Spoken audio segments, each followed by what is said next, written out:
السلام عليكم، مرحبا بكم في فيديو جديد على قناه فينيس فوت. ما تنساش انك تشترك تابونا وتفعل الجرس باش يوصلكم الجديد. واخيرا توضحت الرؤيه وعلاش زياش ما كانش كيلعب مع فريق تشيلسي، علاش زياش ما قدرش انه ينتقل من فريق تشيلسي لباريس سان جيرمان، وعلاش زياش كنشوفو كيف يكون في التدريب الجماعي مع الفريق، وفي الاخير يعني في المباريات ما تكونش لا في اللائحه الاحتياطيه ولا الاساسيه. هادشي كله يعني خرجت الصحافه وكشفت على السبب الرئيسي ديال هادشي كله، اللي هو الملك الجديد ديال فريق تشيلسي تود بويلهي. يعني الملك الجديد ديال فريق تشيلسي او الدخيل على كره القدم، لانه ما عندوش مع كره القدم اصلا، فهو كان السبب الرئيسي بانه زياش يعني اولا فشل الانتقال ديالو لفريق باريس سان جيرمان، وايضا من بعد الفشل ديال الانتقال لباريس سان جيرمان ولا زياش ما تيلعبش مباريات، ولا زياش ما كيكونش اصلا حتى في يعني في الاحتياط، ما تيكونش في القائمه تماما.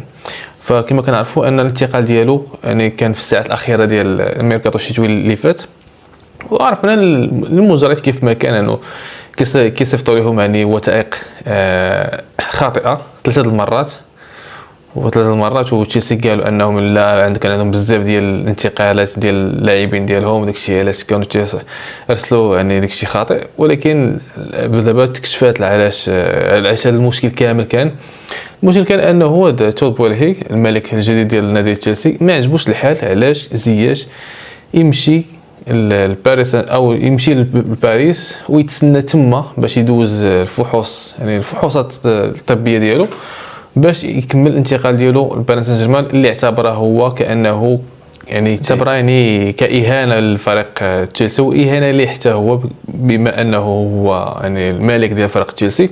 كما كنعرفوا فانه ان بعد المسافه ما بين انجلترا وفرنسا، يعني ما يمكنش اصلا زياش انه يتسنى في لندن حتى يكمل الانتقال ديالو عادي يسافر لباريس باش يدير الفحوصات وباش يسني معهم.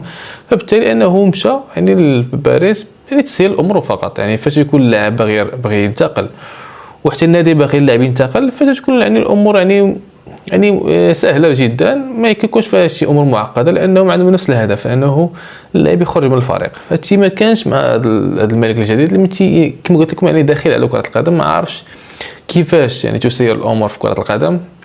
انتقالات شويه كاينين يعني دقيقه او دقيقتين هي كتكون حاسمه يعني في تقييد لاعب او من عدمه. فهذا هو المشكل اللي كان ديال زياش، انه مشى بدون رخصه من فريق ديال تشيلسي. وفاش رجع زياش تود بويلهي هذا الملك ديال تشيلسي قال للمدرب انه زياش خاصو يلعب اقل عدد دقائق ممكنه في هذا الموسم هذا او المتبقى من الموسم. جراهام بوتر المدرب السابق ديال تشيلسي ما خداش يعني بعين الاعتبار يعني الكلام ديال هذا الملك الجديد، ودخل زياش في المباراه ديال توتنهام من بدايه المباراه، واللي انتهت يعني بالملك الجديد ديال تشيلسي تيوبخ يعني المدرب علاش دخل زياش من بدايه المباراه، علاش زياش يلعب يعني من البدايه في التشكيله الاساسيه. ومن بعد يعني المدرب رضخ الاوامر ديال الملك الجديد بانه زياش ما بقاش كنشوفوه اصلا، يعني اختفى تماما، تنشوفوه غير في التدريب في الصور ديالو كيتدرب ولكن في المباريات ما كاينش.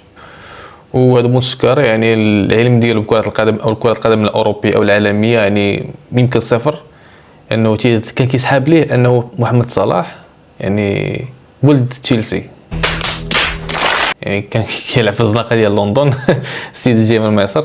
على اي هو ما عندوش العلم كبير بكره القدم، مجرد يعني بيزنس مان دخل بالشكاره ديالو باقي دخل الفلوس ديالو، وهادشي اللي كاين. الا بقى كيدخل بهذه الطريقه هذه فهو سبب كافي انه فريق تشيلسي غادي يخرج بموسم صفري، يعني حتى يمكن المراكز الاربعه الاولى يمكن ما يقدرش يوصل لهم. الجديد في الامر انه يمكن خبر جيد بالنسبه لزياش، انه لامبارد المدرب السابق ديالو اللي كان معه في تشيلسي النيت رجع عاوتاني غادي يتريني بتشيلسي حتى نهايه الموسم. يعني هذا الخبر هذا يقدر يكون ذو حدين، يعني زياش يعني اكثر واحد كان منحو الدقائق والفرص هو لامبارد، يعني اكثر واحد اعتمد عليه هو لامبارد.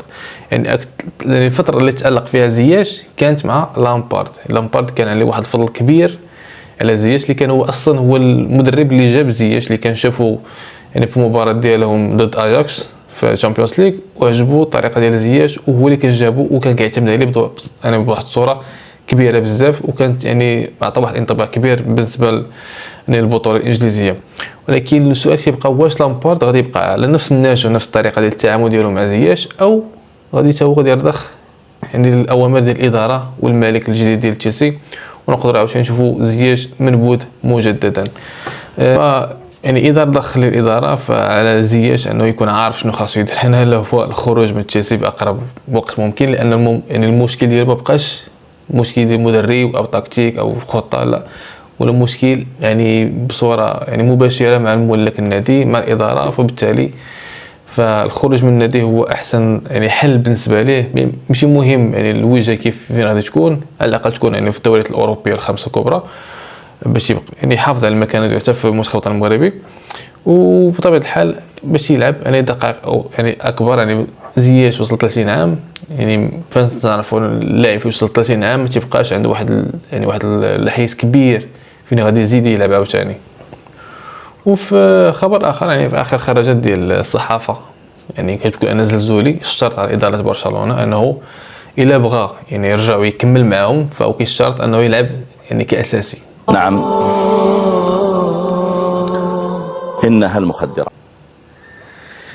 يعني هذا الخبر بحال هذا ما كيدخلش للعقل اصلا. ما نقدرش نجزم بانه قالوا، يعني غالبا ما جاش الهضره هذه. يعني هذه مجرد اشاعات كتكون صغيره شويه كيتكبر حتى تخرج لك في الصحافه. المشكل انه صفحات الكترونيه معروفه في المغرب يعني تناولت هذا الخبر هذا بدون يعني باش يرجعوا لصحه الخبر ولا لا، واش قال بصح ولا لا. يعني ما كنظنش انه زلزولي يقدر يقول هذا الكلام، انك تبقى في فريق برشلونه راه تبقى فريق برشلونه واخا خسر ب 4-0 مع ريال مدريد.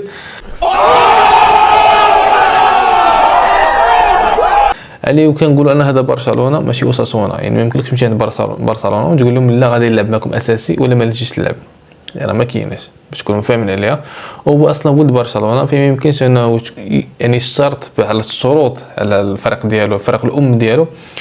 اللاعب ديال عنده بزاف ديال الاهداف اللي منهم انه يرجع لبرشلونه ويحجز مكان اساسي، ماشي بالهضره ولكن بالعمل ديالو.